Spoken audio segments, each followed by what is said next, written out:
qaladkan iska ilaali. Jumladani I am student qalad ayaa ku jiro. qaladkaasi ma ogaan kartaa qaybta commentiga nagula soo wadaag.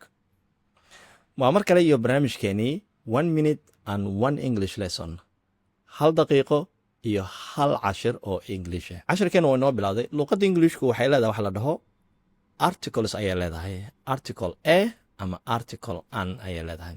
haddii uu magac ka bilaabanayo consonant ka bilaabanayo sida a sida b oo kale c oo kale s oo kale waxaa raacinaysaa a ayaa magaca ka hormarinaysaa.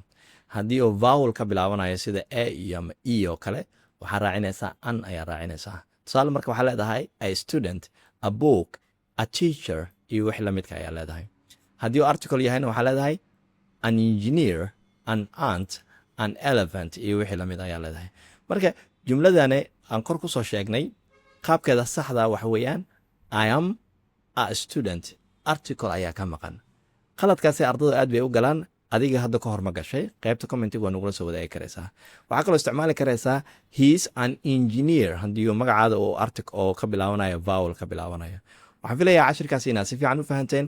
haddii aad danaynayso inaad luuqadda ingiliishka aad iyo aad sare ugu qaado waxaan kugu casuumayaa inaad kasoo qayb gasho systemkeena applicationkeena wax ka bara academy oo aan kugu diyaarinay manhaj caalami oo la dhaho CFR laguna jaangooyay baahida Soomaalida. macallimiin Soomaaliyiin ay soo gudbinayaan casharada.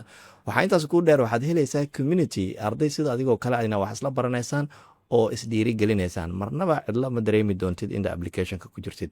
isbuuc walbana 2 jeer ayaan live soo galnaa si aan speakingkaaga sare ugu qaadno.